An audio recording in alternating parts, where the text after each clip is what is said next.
you were an inspiration to me because you were the first people that not only told me that you got it, but implemented it.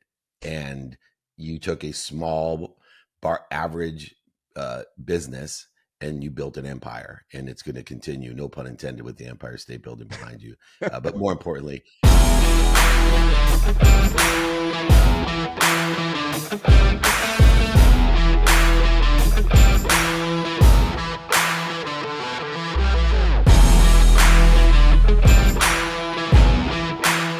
welcome to Inside the Coaching Call with David Meltzer. I'm your host, Shawn Walchef. I met David back in 2019, and we have been building in public. I've been sharing my coaching calls across the digital hospitality feed. We have a community of leaders in the hospitality space, storytelling space, marketing and sales space, and our job is to share the secrets and the wisdom of my mentor, David Meltzer. Today, we're going to be talking about social selling in 2025.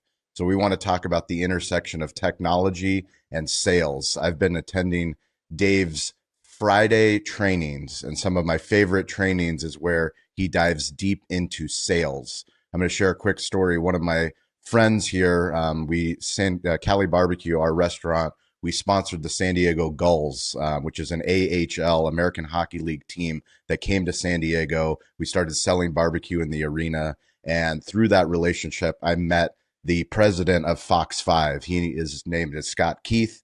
Scott Heath is now the president of Fox 5 and KUSI, which are two local news stations in San Diego. But for me, it was really cool to have someone in his position to start to ask him questions. And one of the things he told me was, Shawn, we are less of a news organization than we are a sales and marketing organization.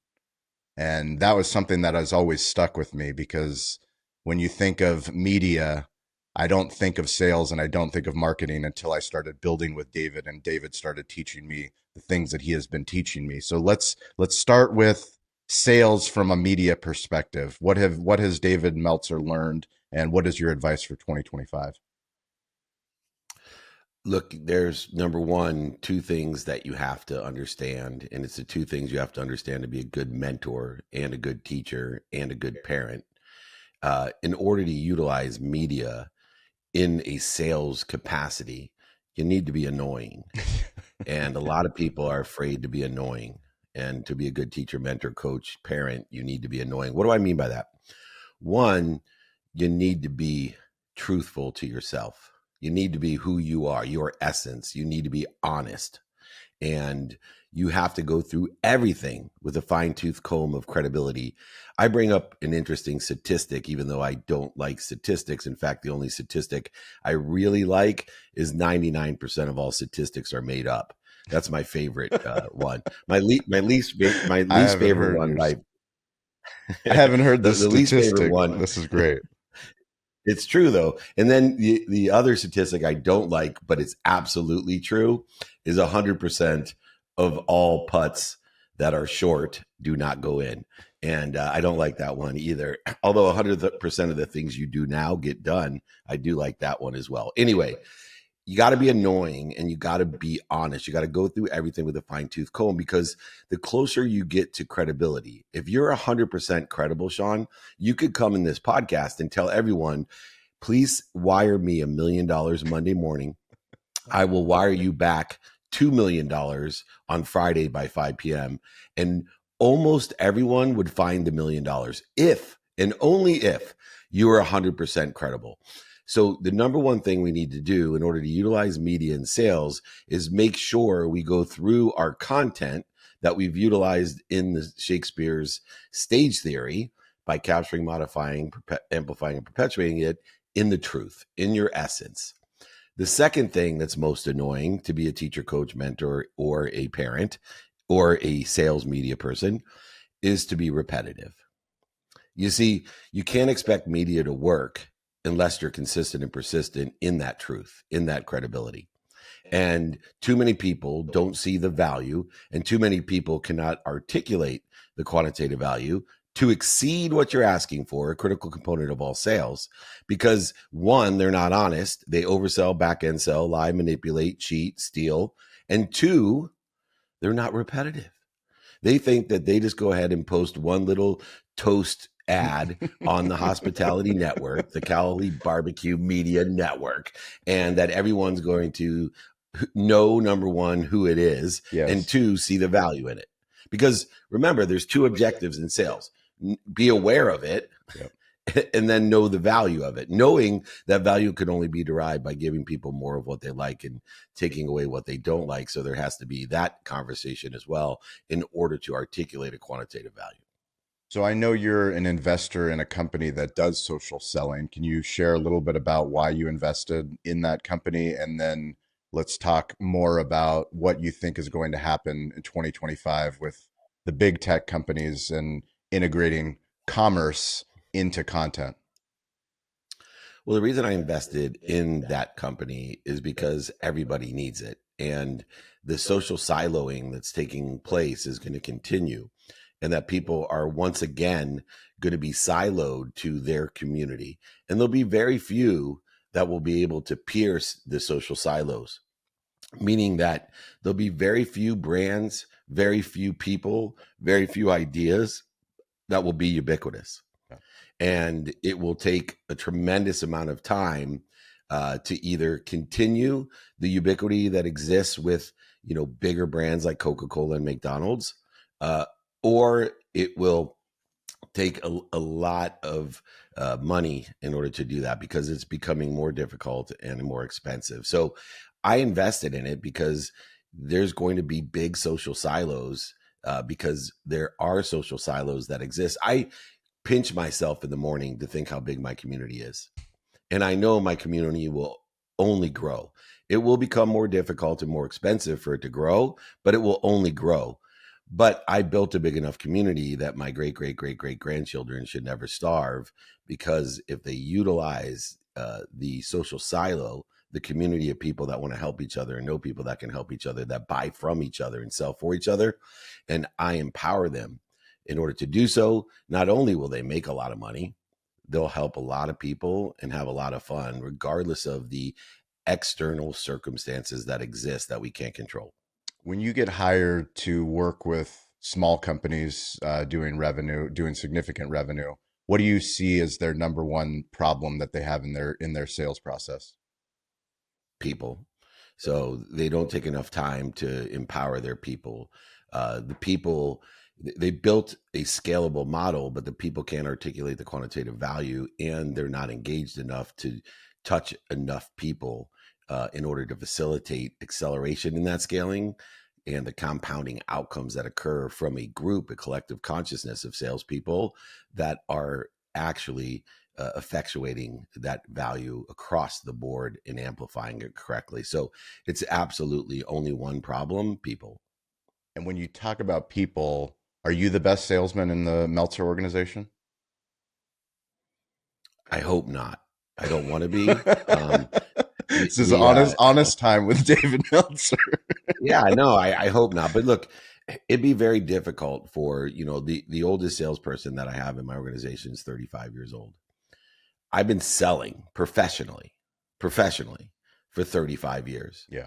So unlike golf or baseball, where years don't matter, situational knowledge, experience, knowledge, that knowledge really matters. So I think there's better salespeople for the amount of experience that they had comparatively to when I had it. And I know that to be true across the board. Almost every salesperson I have is better than I was when I was 25 to 35 years old. But no, I am absolutely the best salesperson in the Dave Meltzer organization.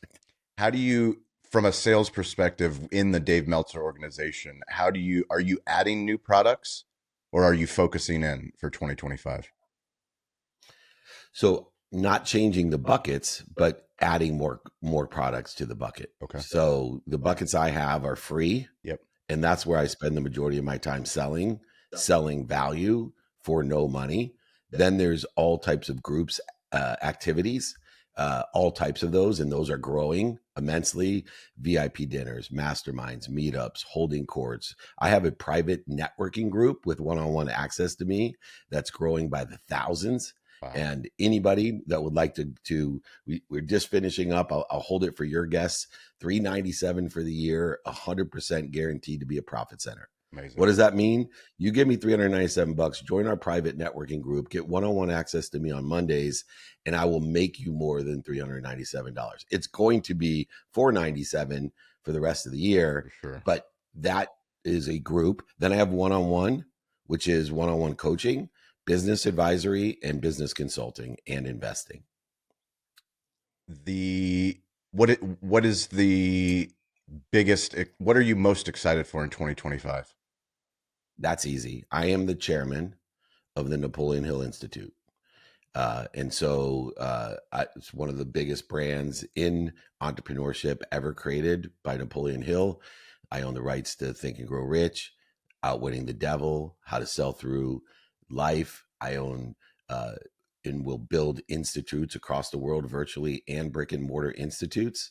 And so as chairman, we're going to be scaling, revitalizing, reinvigorating one of the greatest entrepreneur content ever created, over 500 million pieces of content sold since 1937.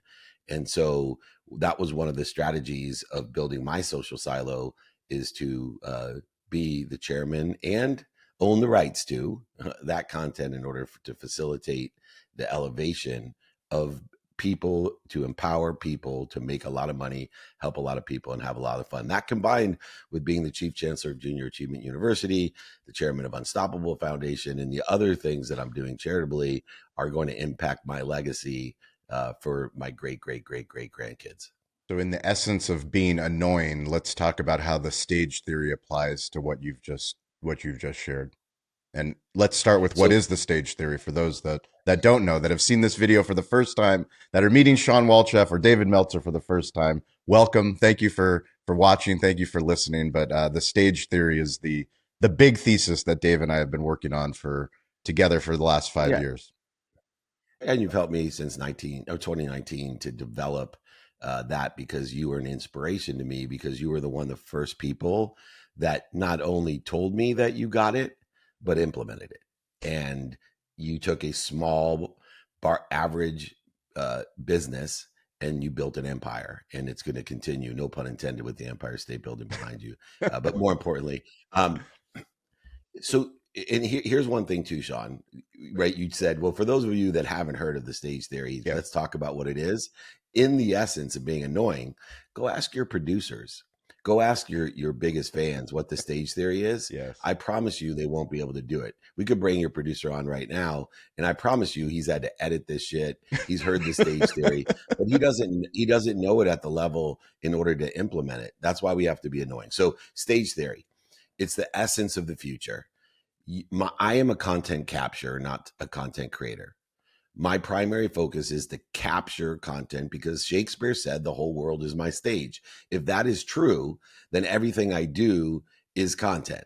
Yeah. And so I want to capture much of the content that represents my essence, which is my skills, my knowledge of who and what, and my desire. The bigger the stages I can capture, the bigger the people that are around me that I can capture in that content, the greater the access I have to the whole world. And that be true today. It actually wasn't true when Shakespeare wrote all of his great content, but it became true for him because he understood the stage theory. So today, if you say Hamlet, everyone around the world would say Shakespeare. If you say Othello, everyone around the world would say Shakespeare. And so you know that he understood not linear time, but infinite time of capturing content. 2, modify it. That wasn't quite as important when Shakespeare wrote any of his content, but it's sure true today, so that Shakespeare can be known throughout the world. He's on stages and movies and books and podcasts. He's everywhere. He's modified everywhere. Then amplified. Once again, distribute it through other people. So there's teachers, there's courses, there's TV networks, there's all types of different people amplifying, elevating the awareness and the consistency of Shakespeare. And then finally, the one that Shakespeare got, that I got early on, that most people didn't get, and you really get, which is perpetuate your content, create your social silo, create a rabbit hole. Understand that somebody now that gets the awareness to David Meltzer or Shawn Walchef, they can go down a David Meltzer or Shawn Walchef rabbit hole because we perpetuated our content. We built a essence in a silo so that people can decide, I hate this mofo, I love this mofo, or I really don't know the mofo. I'd like to know more about the mofo. And so if you take the mofo attitude of perpetual content, you'll find that mofos will love you. So before we wrap up the call, one of the things I love so much about Dave is his knowledge of the sports world. Give me some 2025 NFL predictions.